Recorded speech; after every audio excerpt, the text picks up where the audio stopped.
All of you.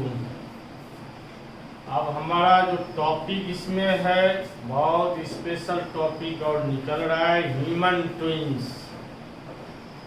Sex determination in human topic समाप्त हो गया। वह टॉपिक हमारा समाप्त हो गया। अब उसके बाद नेक्स्ट टॉपिक जुड़ा हुआ है ह्यूमन ट्विंस, मानव जुड़वा बच्चा। ह्यूमन ट्विंस का मतलब होता है मानव जुड़वा बच्चा। आज यह स्पेशल टॉपिक यह भी है, इसमें भी बहुत ही महत्वपूर्ण जानकारियाँ होगी और इसमें तरह तरह का पॉइंट भी निकलेगा। ध्यान से सुनना है, समझना है और लिखने की अगर कैपेसिटी है तो साथ में लिखते जाएंगे, नहीं तो चैनल बाद में निकाल के अपना लिखेंगे। पुनः मैं कह रहा हूँ समझाने की क्रिया इसमें फिर ज़्यादा है, लिखने क्रिया मेरा कम होता है और समझाने क्रिया मेरा ज़्यादा होता है। तो यह टॉपिक बहुत ही खास टॉपिक है। ये भी बहुत खास टॉपिक है। अब इसको हम हेडिंग पहले लिख देते हैं ह्यूमन ट्विंस।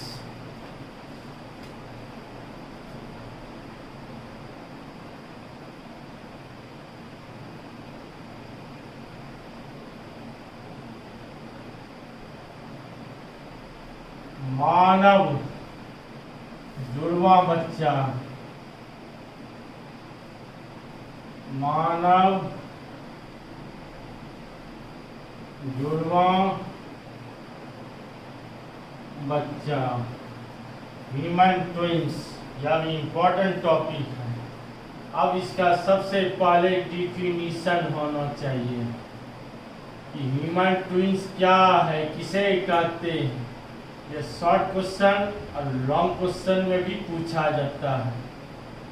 डिफिनीशन,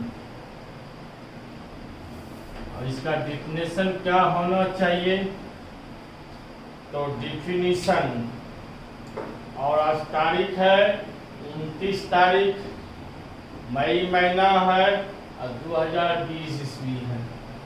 अब इसमें डिफिनीशन हम समझा रहे हैं। मानव जुड़वा बच्चा जब एक साथ, जब ह्यूमन में जब एक साथ दो बच्चे का जन्म होता है तो उसी क्रिया को कहा जाता है ह्यूमन ट्विंस। जब मनुष्य में एक साथ दो बच्चे का जन्म होता है तो उसे ह्यूमन ट्विंस कहते हैं। अब इसको डिफिनेशन भी लिख देते हैं।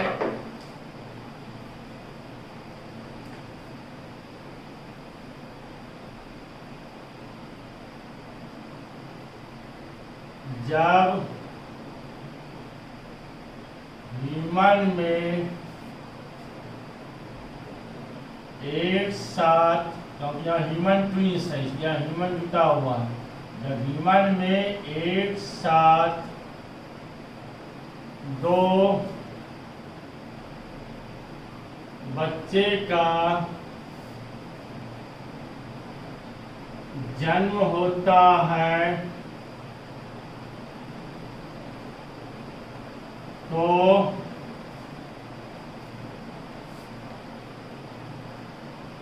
तो उसे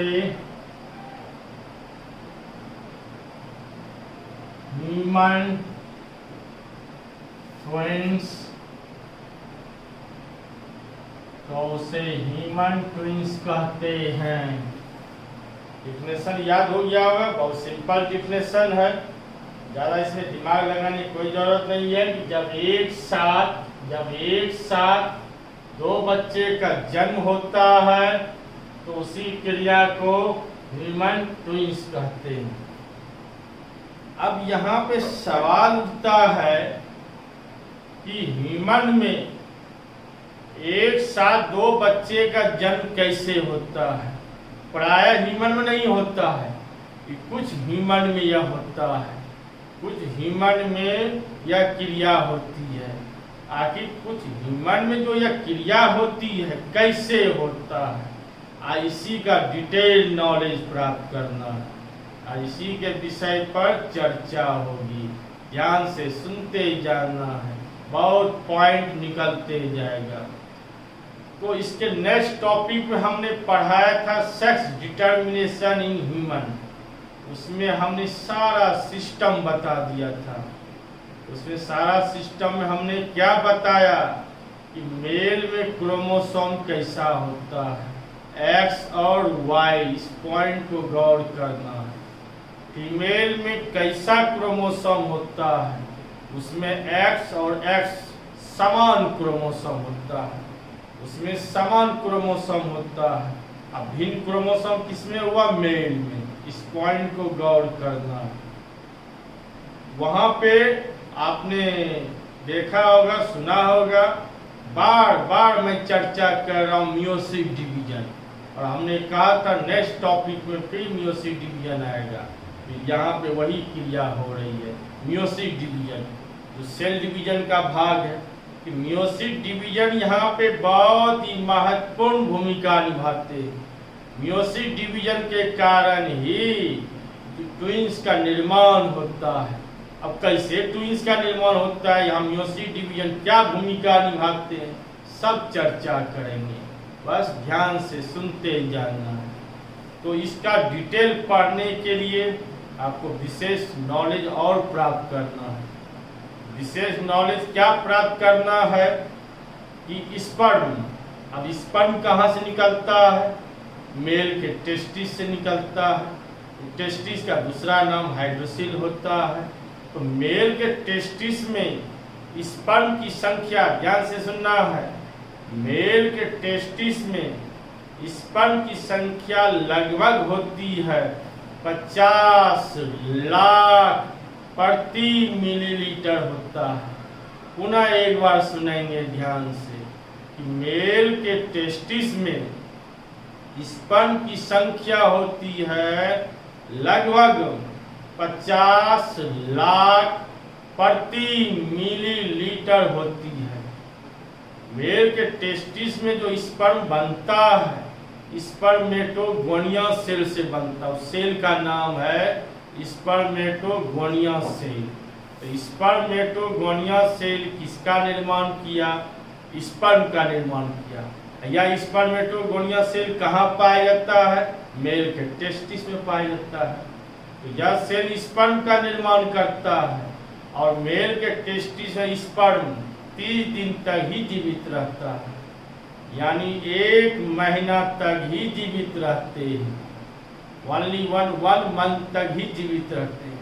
अगर उस स्पर्म का यूटिलाइज हुआ ठीक, और नहीं तो वह स्पर्म फिर नष्ट हो जाते हैं, मल मूत्र के द्वारा शरीर से बाहर निकलते रहते हैं। इस तरह क्रिया बराबर होते रहता है, चलते रहता है लाइफ साइकिल तक।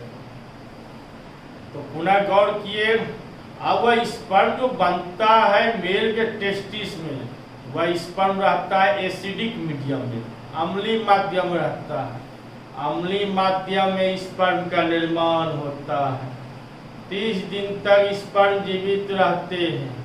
टेस्टिस का कलर होता है पिंक कलर का होता है, गुलाबी रंग का होता है। टेस्टिस की लंबाई, पॉइंट को ध्यान से सुनेंगे, मेल के टेस्टिस की लंबाई होता है 5 सेंटीमीटर, मोटाई होता है 2.5 सेंटीमीटर, और इसका वेट जो होता है, भार जो होता है 10 से 15 ग्राम होती है। 10 से 15 ग्राम होती है।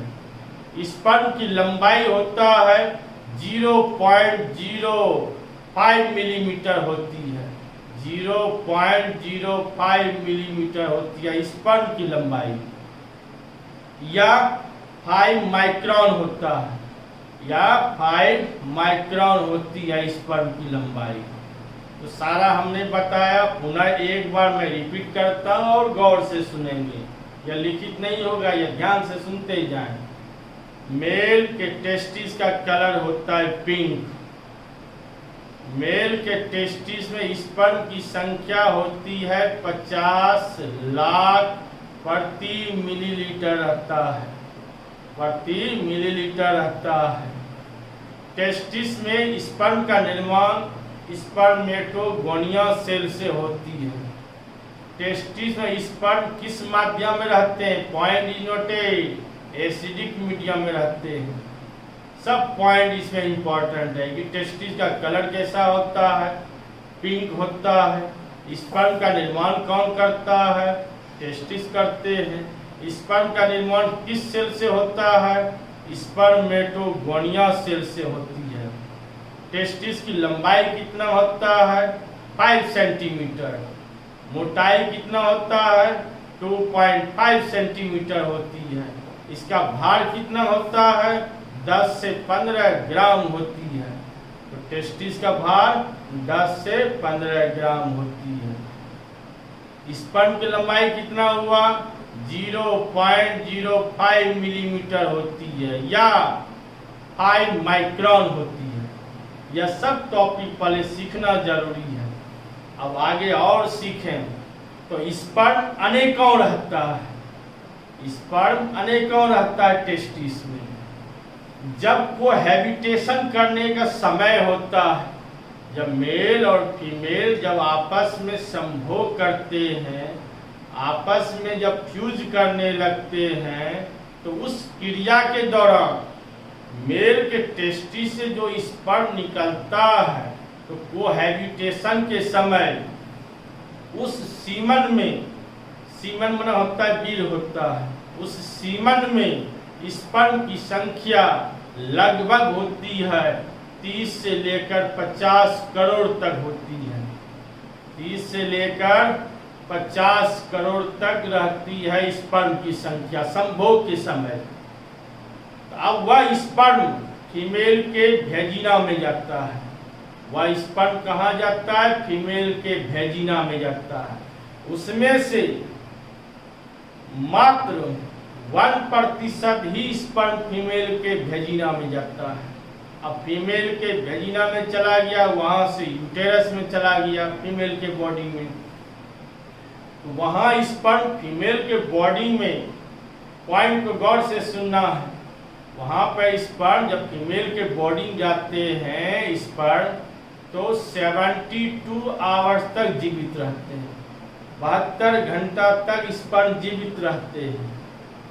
अब फीमेल के ओवरी जो ओवा निकलते हैं, वह स्पर्म ओवा से फ्यूज करने लायक 48 आवर्स तक ही रहते हैं।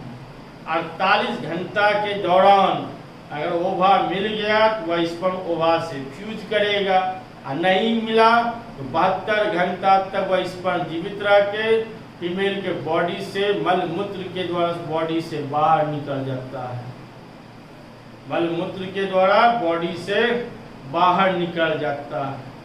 अब यहाँ सवाल उठता है कि फीमेल के ओवरी से ओवा जो निकलता है वह कितने घंटा फ्यूज करने लायक होता है? वह 24 आवर्स तक ही फ्यूज करने लायक होता है।